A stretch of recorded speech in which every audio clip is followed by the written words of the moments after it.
By the time she finished her set, I was back in the dressing room waiting for her, my little trophy nestling in my jacket pocket. A tiny little unmarked bottle of pills. I was hoping you'd be back here. And I was hoping you'd be hoping that. Is that so, Mr. Quinn? She came toward me slowly, wrapping her arms around my neck and leaning in close.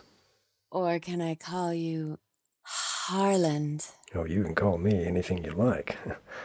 But I should be careful of your heart. Oh, you think you might break it? I'm a big girl, Harland. Let me worry about that. She leaned in to kiss me, and, well, it would have been rude to refuse.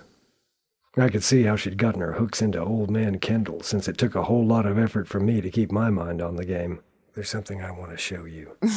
Oh? She lifted an eyebrow, gave me a look that promised a whole lot of things. I reached into my pocket and pulled out the bottle, wrapped in my handkerchief. See, here's the thing, Winona, you look in pretty good shape to me. So, why would you have these?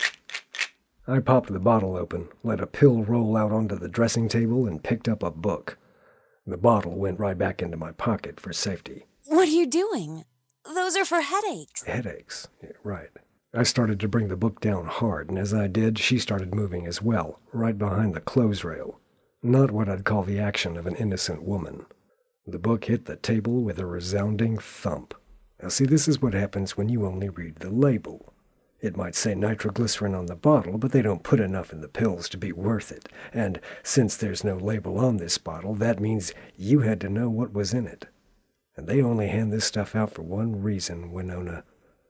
Heart trouble. She slumped for just a second, and then she looked back at me defiantly. And what was I supposed to do, huh? He was going to cut me off.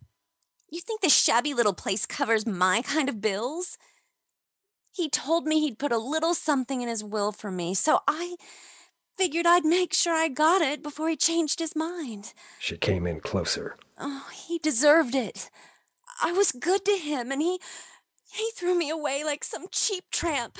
Her arms slid around my neck, and I was back in that cloud of heat and perfume. Oh, you wouldn't treat me that way, would you, Harland? So what did you do? Look, I can't protect you if I don't know. It was easy enough. I knew his wife would be at bridge.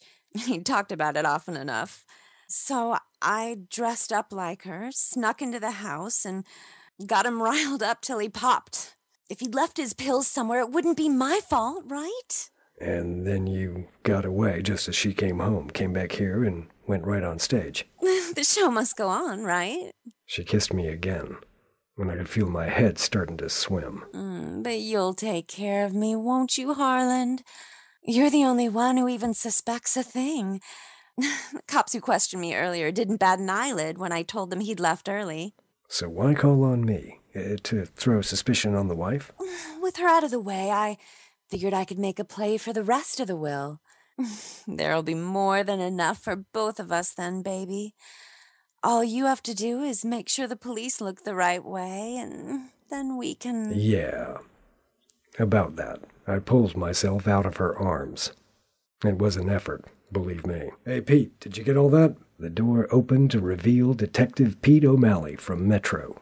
He had a couple of uniforms behind him, along with Kyle Beckett from the Daily Prim, so there was no way I was getting shorted of the credit on this one.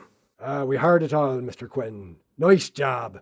The flashbulb was already popping, even as Winona was going for my throat. You...